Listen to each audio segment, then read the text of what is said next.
ଆଜ୍ଞା ଶୁଣନ୍ତୁ, ମୂର୍ତ୍ତି ହଟିବା ଦରକାର ନାହିଁ। ସେଇ ମୂର୍ତ୍ତି ମନ୍ଦିରରେ ରହନ୍ତୁ।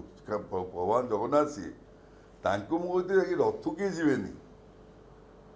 ଆପଣ ଯିଏ ଚିନ୍ତା କରୁ କାହିଁ ରଥକୁ ଯିବେନି। ରଥକୁ ଗଲେ ତାଙ୍କ ହାତ ଗୋଡ଼ ଖଣ୍ଡିଆ ହେଇଗଲେ ଗୋଟେ ଖରାପ ଗତି କରେ। ପଥର ମୂର୍ତ୍ତି ପହଞ୍ଚିବେ ନା ରଥ ଭାଙ୍ଗିବ, ସବୁ ନଷ୍ଟ ହେବ। ସେଇଟା ତାଙ୍କୁ ମୁଁ କହିଥିଲି ଯେ ରଥକୁ ଯିବେନି। ମୂର୍ତ୍ତି ଏମିତି ତ ସାରା ଦୁନିଆରେ କେତେ ମନ୍ଦିର ହେଉଛି, କେତେ ମୂର୍ତ୍ତି ବସୁଛନ୍ତି। ଇଏ ରଥକୁ ଯିବେନି, ଏଇଟା ତାଙ୍କୁ ମୁଁ ବୁଝେଇ କହିଥିଲି। ମୁଁ ଆପଣ ତାଙ୍କୁ ମନ୍ଦିର ବସାନ୍ତୁ, ରଥକୁ କିଏ ଯିବେନି। ବହୁତ ଡିସ୍କସନ୍ ହେଲା। ମୋ ପୁଅ ରାଜା ସେ ମନ୍ଦିର ପାଇଁ ବହୁତ ତାର ତ୍ୟାଗ ଅଛି। ଚେଷ୍ଟା କରିଲେ କେମିତି ମନ୍ଦିର ଭଲରେ ହେବ, କେମିତି ହେବ ସେ ହେବ। ଶୁଣିଲେନି, ଧାମ ଦେଖିଲା ନାହିଁ କରୁଛୁ। ଦେଖନ୍ତୁ, ମୁଁ କେବେ ଗଲି, ମୋର ଦିଦିଙ୍କ ସାଙ୍ଗେ ବ୍ୟକ୍ତିଗତ ବହୁତ ଭଲ ସମ୍ପର୍କ। ଆପଣ ଦେଖନ୍ତୁ, ମୁଁ ଦୀଘା ହାତେ ଇଏ ହେଲା, ମୁଁ କେବେ ଗଲି ନାହିଁ। ଆଉ ଯେ ମୁଁ ଯାଇଥାନ୍ତି, ଯେଉଁ ଜଗନ୍ନାଥ ରଖିଲେ ମୁଁ ଯାଇଥାନ୍ତି, ତାହେଲେ ଭାବୁଥିବେ ମୋତେ କ'ଣ ଲୋକ ମୋତେ କହିଥାନ୍ତେ। ଏ ଲୋକମାନେ ବି ଯାହା କହିଲେ ଆପଣ ଶୁଣୁଥିବେ, ସବୁ ପବ୍ଲିକ୍ ଯାହା କହିଲେ, କେବେ ମୁଁ ଗଲି ନାହିଁ। ଯେଉଁଠି ଗୋଟେ ଜିନିଷ ବାଜେ ଜିନିଷ ସେଠି ମୁଁ କେବେ ପ୍ରବେଶ କରିବା ନାହିଁ, କେତେବେଳେ ନାହିଁ। ନିରଙ୍କୁଶ ଯୋଉ ଶାସନ କ'ଣ ଆପଣ ଭାବୁଛନ୍ତି, କ'ଣ ସବୁ ମୁଖ୍ୟ କାରଣ ହେଇପାରେ? ଯେମିତି ଆପଣ ଗୋଟେ କହିଲେ, ଗୋଟିଏ ହେଲା ଜଗନ୍ନାଥ ଧାମ, ସେମିତି ଅନ୍ୟ କ'ଣ ପ୍ରମୁଖ କାରଣ? ଆପଣ ଯେହେତୁ ବ୍ୟକ୍ତିଗତ ଭାବରେ ତାଙ୍କୁ ଗୁରୁ ବୋଲି ସେ ଆପଣଙ୍କୁ ମାନନ୍ତି, ଶୁଣନ୍ତୁ, ଆପଣ ତ ଭଲ ଭାବରେ କଲିକତା ସ୍ଥିତିକୁ ଅନୁଧ୍ୟାନ କରିଛନ୍ତି। ନାଇଁ, ଅନୁଧ୍ୟାନ କରିଛି। ସେ ବି ଆମ ଘରୁ, ଆପଣମାନେ ଜାଣିଛନ୍ତି, ଆମ ଘରକୁ ଆସିଥିଲେ। ସେଇଟା ବଳନ୍ତୁ ନୁହଁ, ତାଙ୍କ ଚାରିପଟେ କିଛି ଲୋକ ରହିଲେ, ଯିଏ ଲୋକଙ୍କୁ ଭଲ ରାସ୍ତାକୁ ନେବ। ଦିଦିଙ୍କର ପତଳା କାନ, ଦିଦି ତାଙ୍କ କାନଟା ଟିକେ ପତଳା। ଆପଣ କୁଚକ୍ରି ଘେରିକି ରହିଲେ। ଯେଉଁ କୁଚକ୍ରି ଦେଇ ରହିଲେ, କାହାକୁ ସିବିଆଇ ଧରିଲାଣି, କାହାକୁ ଇଡି ଧରିଲାଣି। ଆମ ମା ଦେଖନ୍ତୁ, ସେ ତ ମେନ୍। ଆଉ ତାଙ୍କୁ ଘେରିକି ରହିଲେ, ତାଙ୍କୁ ଛାଡ଼ିଦେଲେନି। ତାଙ୍କ ସତ୍ୟତା ଆଜି ଆପଣ ଦୁଃଖର କଥା ଏଇଟା, ତାଙ୍କୁ କିଛି ଗୋଟେ ଇଣ୍ଡିପେଣ୍ଡେଣ୍ଟ କରିବାକୁ ଦେଲେନି। ଆଉ ତାଙ୍କ ମନ୍ତ୍ରୀ ପରିଷଦ ଏବଂ ତା ଟିଏମ୍ସି ପାର୍ଟି ଭିତରେ ଭଲ ସଚଳ ଲୋକ ହେଲା ସୁବ୍ରତ ବକ୍ସି।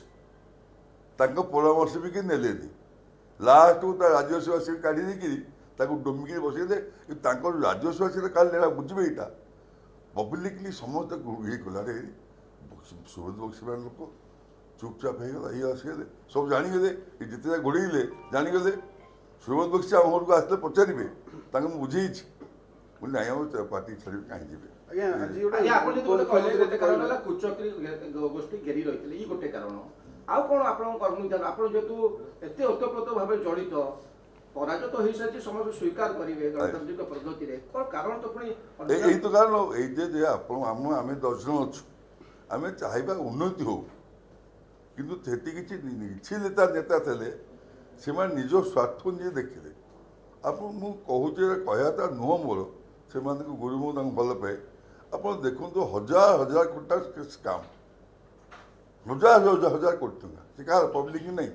ଏଇଟା ପବ୍ଲିକ୍ ସବୁ ଦେଖିଲେ, ଦୁର୍ନୀତି ସବୁ ପବ୍ଲିକ୍ ଦେଖିଲେ। ଆପଣ ସତତାକୁ ଦେଖିଲେ ଏବଂ ଦେଖନ୍ତୁ ସେଥିଯୋଗୁଁ କେମିତି ସରକାରକୁ ଓଲଟେଇଲେ। ଭଗବାନ ପବ୍ଲିକ୍ ହେଲେ ଦନାତ, ନହେଲେ ଟିଏମ୍ସି ସରକାର କେବେ ଭାଙ୍ଗିଥାନ୍ତେ? କେବେ ନାହିଁ। ଆଜ୍ଞା, ଆଜି ଉପମୁଖ୍ୟମନ୍ତ୍ରୀ ପ୍ରଭାତ ପରିଡ଼ା ଗୋଟେ କଥା କହିଛନ୍ତି ଯେ ଜଗନ୍ନାଥ ସହିତ ଯିଏ ଏଭଳି ଅପମାନିତ କାମ କଲେ ସେ ଫଳ ପାଆନ୍ତି। ଯେମିତିକି ପୂର୍ବଥର ଆମେ ଦେଖିଥିଲେ ଯେ ବିଜେଡି ଗଭର୍ଣ୍ଣମେଣ୍ଟ ମଧ୍ୟ ଯେଉଁ ବୁଲେଇଥିଲା ଠାକୁରଙ୍କୁ, ଯେଉଁଭଳିଆ ପରିସ୍ଥିତିରେ ସେଭଳିଆ ମଧ୍ୟ ଠାକୁର କ୍ଷମା କରିନଥିଲେ। ଭାବୁଛନ୍ତି ଏଇଟା ଗୋଟେ ସଂଯୋଗ ନା ନିଶ୍ଚିତ ତାଙ୍କର? ନାଇଁ, ନିଶ୍ଚୟ ଶୁଣନ୍ତୁ ଆଜ୍ଞା, ଆମେ ଏଇଟା କଳିଯୁଗ ଜାଣିପାରୁନି। ଜଗନ୍ନାଥ ସେମିତି ଠାକୁର ନୁହନ୍ତି, ଜାଗ୍ରତ ଠାକୁର। ତାଙ୍କୁ ଆପଣ ଭାବିବାନି ଯେ କାଠ ମୂର୍ତ୍ତି, ପଥର ମୂର୍ତ୍ତି ଭାବିବାନି। ସ୍ୱୟଂ ନୀଳାଞ୍ଚଳେ ମହାପ୍ରଭୁ ଜଗନ୍ନାଥ ବିରାଜମାନ କରିଛନ୍ତି ଶ୍ରୀକ୍ଷେତ୍ରରେ। ଆଉ ଆମେ କହିବା ଶ୍ରୀକ୍ଷେତ୍ର ନୁହଁ, ଏଇଟା ଅମୁକ ନୁହଁ, ଏଇଟା ଇ ଧାମ ନୁହଁ। ଜଗନ୍ନାଥ ସିଏ ଶଙ୍କନାଭି କ୍ଷେତ୍ରରେ ମହାପ୍ରଭୁ ସ୍ୱୟଂ ବସିଛନ୍ତି। ଆମେମାନେ ଭାଗ୍ୟ କରିଛେ, ଭାରତବର୍ଷ ଲୋକ ସ୍ୱୟଂ ମହାପ୍ରଭୁ ଧରତୀରେ ଜଗନ୍ନାଥ ଧାମ ଶ୍ରୀକ୍ଷେତ୍ରରେ ସ୍ୱୟଂ ପ୍ରଭୁ ବିରାଜମାନ କରୁଛନ୍ତି। ଏଇ ରଥଯାତ୍ରା କେଉଁଠି ନାହିଁ। ଜଗନ୍ନାଥ ରଥଯାତ୍ରା, ରଥକୁ ମହାପ୍ରଭୁ ବାହାରନ୍ତି, ଏଇ ରଥଯାତ୍ରା କେଉଁଠି ନାହିଁ। ସେଇଟାକୁ ମନ ଭିତରେ ଦେଇ ଯେ ଭାବଭକ୍ତିରେ ଯିଏ ରହିଲା ପ୍ରଭୁଙ୍କ ପାଖେ, ସବୁବେଳେ ପ୍ରଭୁଙ୍କ ଆଶୀଷ ତାପରେ। ଆପଣ ଦେଖନ୍ତୁ, ଆମର ଯେଉଁ ମାନ୍ୟବର ପ୍ରଧାନମନ୍ତ୍ରୀ ନରେନ୍ଦ୍ର ମୋଦି ଜୟ ଜଗନ୍ନାଥ କରି ସବୁବେଳେ ପ୍ରଭୁଙ୍କୁ ଡାକିକା ଜିତିଗଲେ ଓଡ଼ିଶାରେ। ଆଜି ଓଡ଼ିଶା ତାଙ୍କୁ ସମ୍ମାନ ଦେଲା, ଯୋଉଟା ହେଇଯିବା ପରେ ଓଡ଼ିଶା ସମ୍ମାନ ଦେଲା। ଓଡ଼ିଶା ସମ୍ମାନ ଦେବା ପରେ ପ୍ରଧାନମନ୍ତ୍ରୀ ସବୁଆଡ଼େ ଆଗେଇ ଗଲେ। ଆପଣ ଦେଖନ୍ତୁ ଚାରିଆଡ଼େ ଏନେ ମୋଦି ହାୱା ଚାଲିଲା। ଆଜ୍ଞା ଏଇ ଯୋଉ ଜଗନ୍ନାଥ ମନ୍ଦିର କଲେ ଆପଣଙ୍କ ବିନା ପରାମର୍ଶ ଯାହା ଆପଣ ପରାମର୍ଶ ଥିଲେ ତାକୁ ସେ ଅବମାନନା କଲେ ଏଇ ଗୋଟିଏ କାରଣ ଆପଣ ଦୂରେଇ ଯାଇଥିଲେ ଯାହାଫଳରେ କି ଆମେ ଦେଖୁ ପ୍ରତି ନିର୍ବାଚନ ଆପଣ ଯାଆନ୍ତି ତାଙ୍କ ପାଇଁ ସ୍ୱତନ୍ତ୍ର ପୂଜା ହୁଏ ଏଇ ଗୋଟିଏ କାରଣ ଆପଣଙ୍କ ଭିତରେ ବିତୃଷ୍ଣା ଆସିଥିଲା ନା ମୁଁ ସେଟା ପସନ୍ଦ କଲି କାହିଁକିନା ମୁଁ ତାଙ୍କ ଗୁରୁ ହିସାବରେ ମୁଁ ପସନ୍ଦ କଲି କାହିଁକିନା ଭଲ ପାଏ ଆଜି ବି କହୁଛି ବହୁତ ଭଲ ପାଏ ଏଇଟା ପସନ୍ଦ ମୁଁ କଲି ନାହିଁ କାହିଁକିନା ସେ ମାନେ ଘଟଣା କି ଯେଉଁ କଥା ମୁଁ କହିଲି ସେ ସେଇଟାକୁ ଆଭଏଡ଼ କରିଗଲେ ମୁଁ ଭଲ କଥା କହିଥିଲି ମୋର ବାର୍ତ୍ତା କ'ଣ ଥିଲା ମୁଁ ଡ୍ରାମାବାଜି କାମ କରେନି କି ସବୁ ଜିନିଷ କରେନି ମୁଁ ଯାହାକି ଧର୍ମ କଥା କହିବି ଆଜି ବି ଯାହା କହିଛି ସେ ଦିନ ଘଟିବାକୁ ଗଲା ହେଲା ମୁଁ କିନ୍ତୁ କହିଥିଲି ଯେ ପଥର ମୂର୍ତ୍ତି ଆପଣ କରନ୍ତୁ ନାହିଁ ରଥରେ ବସିବେ ନାହିଁ ଏଇଟା ମୁଖ୍ୟ କାରଣ ମୋର ଥିଲା ତାପରେ ଯିଏ ଜଗନ୍ନାଥ ବାହାରୁ ଜଗନ୍ନାଥ ମୂର୍ତ୍ତି କିଣିକି ନିଅନ୍ତୁ କି କରନ୍ତୁ ସେ ଅଲଗା କଥା ମେନ୍ ମୂର୍ତ୍ତିଟା ଆମେ ବି ମୂର୍ତ୍ତି ଅନ୍ୟ ଜିନିଷ ପାଇଁ ବରାଦ ଦେଇଥିଲୁ ସବୁ ସେ କ୍ୟାନସଲ୍ କଲେ ପଥର ମୂର୍ତ୍ତି ଆବୁଡ଼ି ନେଲେ ଯେଉଁ ପଥର ମୂର୍ତ୍ତି ମୁଁ କହିଥିଲି ମୁଁ ବସେଇ ମାନେ ଏଇ ଅଘଟଣ କରେଇବେ ଆଜ୍ଞା ସେ ଅଘଟଣ କରେଇଲେ ଆପଣଙ୍କ କଥା ମାନି ନଥିଲେ ତାର ଫଳାଫଳ ଅଘଟଣ ହେଲା ନିଶ୍ଚିତ ଭଲ କଥା ମୁଁ ଆପଣଙ୍କୁ କହିବି ମୋର କ'ଣ ଅଛି ମୁଁ ତାଙ୍କୁ ଆଜି ଚ୍ୟାଲେଞ୍ଜ କରୁଛି ମୁଁ କୌଣସି ଦିନ ମମତା ବାନାର୍ଜୀ ଏତେ ସମ୍ପର୍କ ମୁଁ କୌଣସି ଦିନ ମମତା ବାନାର୍ଜୀ କହିବି ଏଇଟା ମୋତେ କରିଦିଅ କି ଏଇଟା ଜିନିଷ ମୁଁ ଜୀବନରେ କରିବି ଏ ଟିଭିକୁ ଚ୍ୟାଲେଞ୍ଜ କରି କହୁଛି ଗତ 3 ଟର୍ମରେ ଆପଣ ଏମିତି ତ କେବେ ଘଟିନଥିବ ଯେ ଆପଣଙ୍କ କଥା ସେ ମନା କରିଥିବେ ନା କେବେ କି ଅର୍ଥ ସତ ମୋ ସାଙ୍ଗେ ନହେଲେ ସେ ଗୋଟେ 14 କୋଟି ଲୋକର ପ୍ରତିନିଧି ଆମ ଘରକୁ ଆସିଥାନ୍ତେ ନା କଲେକ୍ଟର ବି କହୁଛି ଗଲି ଭିତରେ କି ନା ମୁଁ ଯିବି ଆଜି ଚାହା ଜଳିକା ଭଲ ମୋର ସମ୍ପର୍କ ଥିଲା ସବୁ ଥିଲା ଏଇ ଯେଉଁ 5-7 ବର୍ଷ ତାଙ୍କ ସାଙ୍ଗେ ଯେଉଁ କୁଚକ୍ରୀ ଲୋକ ରହିଗଲେ ଯେଉଁ ଆପଣ ଦେଖୁନାହାନ୍ତି ସେଇ କୁଚକ୍ରୀ ଲୋକମାନେ କେତେ କ'ଣ କରୁଛନ୍ତି ଦୁର୍ନୀତି ଏସବୁ ପଦାଭାସ ହେଲାଣି ସିଏ ଗୁରୁ ଆଉ ଦିଦିଙ୍କ ଭିତରେ ସେମାନେ ଫାଟ ସୃଷ୍ଟି କଲେ କି ସେଇ ପୁରା କୁଚକ୍ରୀ ଗୋଷ୍ଠୀ ପୁରା ଫାଟ ସୃଷ୍ଟି କଲେ ମୋ ସାଙ୍ଗେ ଦିଦିଙ୍କର ଭଲ ସମ୍ପର୍କ ରହିବନି ବୋଲିକା ଏ କୁଚକ୍ରୀ ଲୋକ ତାଙ୍କ ଫାକ୍ଟରୀ ଦିଦି କ'ଣ ଏତେ କ୍ଲୋଜ୍ ହେଇଯାଉଛନ୍ତି ମୁଁ ଗଲେ ଦିଦି ତାଙ୍କ ରୁମ୍ ଭିତରେ ମୋତେ ଡାକିବେ ଆମେ ବସି ଅଧଘଣ୍ଟେ ମାନେ ଦୁଃଖ ସୁଖ ଭଲ ମନ୍ଦ ହବ ଭଲ ମନ୍ଦ ଆଶୀର୍ବାଦ ଦିଅ କ'ଣ ଦୁଃଖ ସୁଖ ମୁଁ ରାଜନୀତି କରେ ମୁଁ ତ ଜୀବନରେ ରାଜନୀତି କରେ ସେମାନେ ସେଟା ସହିପାରିଲେନି ନା ସେମାନେ ସେଟା ସହିପାରିଲେ ନାହିଁ ତା ଭିତରେ କେମିତି କଥାବାର୍ତ୍ତା ଯୋଗାଯୋଗ ହେଇନି ଦିଦିଙ୍କ ସହିତ ଯୋଗାଯୋଗ ଯେ ମୁଁ ଆଭଏଡ଼ କରିଗଲି ଆଉ ତାଙ୍କୁ ବି ନାଜମେଳା ସିଏ ବି ଆଭଏଡ଼ କରିଗଲେ ମମତାଙ୍କର କାହିଁ ଏମିତି ପରିବର୍ତ୍ତନ ହଠାତ୍ ହେଲା ଯୋଉ ଜଗନ୍ନାଥଙ୍କୁ ଭଲ ପାଉଥିଲେ ଯୋଉ ପୁରୀ ଆସୁଥିଲେ ଆଉ ପୁରୀ ମୁହାଁ ହେଲେନି ବିବାଦକୁ ରୂପ ନେଲେ କାହିଁ ଏମିତି ପରିବର୍ତ୍ତନ ହେଲା ତାଙ୍କ କୁଚକରୀ ଗୋଷ୍ଠୀ ତୁ ସେଦିନ ଦେଖୁଥିଲୁ କୁଚକରୀ ଗୋଷ୍ଠୀ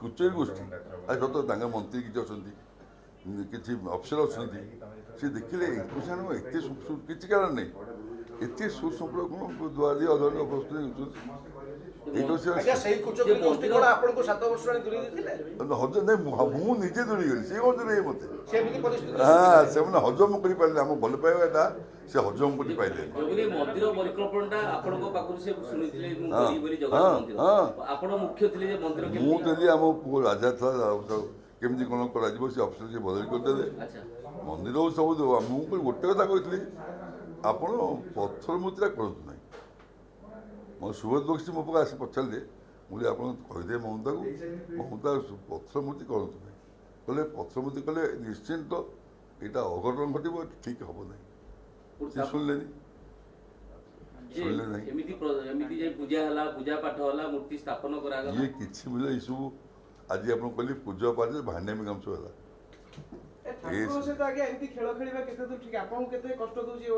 ସମସ୍ତେ ହେଲା ମତେ ବି ନୁହେଁ ଆଜ୍ଞା ସମସ୍ତେ ଯୋଗୁନି ଯେତେବେଳେ ଜଗନ୍ନାଥ ଧାମ ଲେଖାଗଲା ଆପଣ ମଧ୍ୟ ତାଙ୍କୁ ଫୋନ କରି ମନା କରିଥିବେ ଯେ ଆମେ ସମସ୍ତେ ନାଇଁ ଧାମ ଲେଖୁଥିଲେ ସେ ଯେମିତି ଧାମ ଲେଖା ଧାମ ଇଏ ତାଙ୍କୁ ସେ ଗୋଟେ ଯାହା ଜିଦ୍ କରିବେ ସେ ଆଉ ତାଙ୍କର ଗୋଟେ ଖରାପ ଗୁଣ ଜିଦ୍ କରେ ଯାହା ଜିଦ୍ କରିବେ ଏଇଟା ବି କରିବେ ଅହଙ୍କାର ସକାଶେ ସେ ଆଜି ବଳି ପଡ଼ିଲେ ତାଙ୍କର ପତଳା କାନ ସେ କୌଣସି କଥା ମାନିବେ ନାହିଁ ତମକୁ ମୁଣ୍ଡରେ ବସିଥିବେ ଘଣ୍ଟା ପାଇଁ ତଳେ ଫିଙ୍ଗିବେ ଜଗନ୍ନାଥଙ୍କର କିଭଳି ଭକ୍ତ ଥିଲେ ଭକ୍ତ ଯେତେବେଳେ ମନ୍ଦିରରୁ ଆସିଥାନ୍ତି ଯେତେବେଳେ ଆପଣ ଦେଖିଲେ ଦୌଡ଼ିକି ଜଗନ୍ନାଥ ମନ୍ଦିର ଗଲେ ମୋ ସାଙ୍ଗରେ ଗଲେ ଆମର ଯେଉଁ ବଜରଙ୍ଗୀ ଦଳ କରି କହିଲା ଗୋବର ପାଣି ପିଇ ବ୍ରାହ୍ମଣ ଲୋକ ଜଗନ୍ନାଥ ଦର୍ଶନ କରିବେ ଆସିଥିଲେ ଯେ ଆପଣ ଗତ ଥର ତାଙ୍କ ପାଇଁ ପୂଜା କରିଥିଲେ ତାଙ୍କ ଘରେ ପୂଜା ହେଇଥିଲା ଆଉ ଏଥର କ'ଣ ମୁଁ ସବୁବେଳେ ପୂଜା କରିଥିଲି ଭଲ ଯେତେବେଳେ ଯେଉଁ ଥରକ ସମସ୍ତଙ୍କ ଦିଦି ଦିଦି ବି ନିଜେ ହାରିଯିବି ସମସ୍ତେ କହିଥିଲେ ପ୍ରେସ୍ ସବୁ କହିଥିଲେ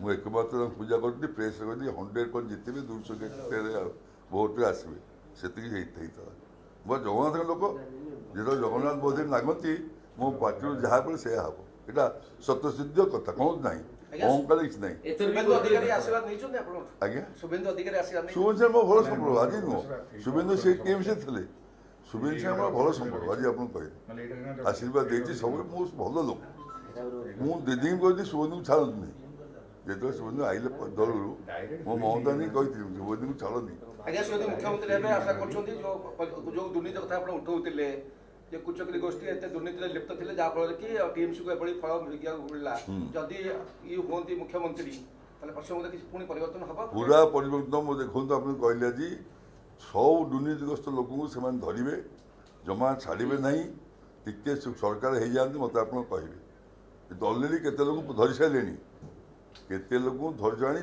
କାହା ଡାଏରୀରେ ଲେଖା ହେଇଛି 600 କୋଟି କାହା ଡାଏରୀରେ ଲେଖା ହେଇଛି 1000 କୋଟି ଲେଖା ହେଇଛି ସବୁ ଲାଗୁଛି କି ଓଡ଼ିଶାରେ ବି କିଛି କୁଚକ୍ରୀ ଅଛନ୍ତି ତାଙ୍କର ଓଡ଼ିଶାରେ ସବୁ ଜାଗାରେ କୁଚକିରି ଅଛନ୍ତି ସେଠା ଯେଉଁ କୁଚକିରି ଗୋଷ୍ଠୀ ମାନେ ବିଷାକ୍ତ ଗୋଷ୍ଠୀ ପୁରୀରେ କିଛି କୁଚକ୍ରୀ ପୁରୀରେ ମୋ ପ୍ରଭୁ ଆଜ୍ଞା ବିଜେପି ପାଇଁ ବିଜେପି ପୁରୀରୁ କିଛି ଲୋକ ଯାଇକି ଏଥର ହୋମଯଜ୍ଞ ପୂଜା କରିଥିଲେ ବିଜେପି ପାଇଁ ବି ବିଜେପି ଯେଉଁ ଲୋକ ଯାଇଥିଲେ ସେ ଦଳୀୟ ଲୋକ ବିଜେପି ଦଳିତ ଯାଇଥିଲେ ସେ ଦଳୀୟ ଲୋକ କାହିଁକି ଆମେ ସେମାନେ ଦଳ କାମ କରନ୍ତି ଏବଂ ଟିଏମ୍ସି ପାଇଁ ମଧ୍ୟ ଯାଇଥିଲେ ଟିଏମ୍ସି ପାଇଁ ସେ ଟିଏମ୍ସି ଦଳୀୟ ଲୋକ ପୁଲିକି ଅଛନ୍ତି ସିଏ ନୁହଁ ବିଜେପି ଦଳୀୟ ଲୋକ ଅଛନ୍ତି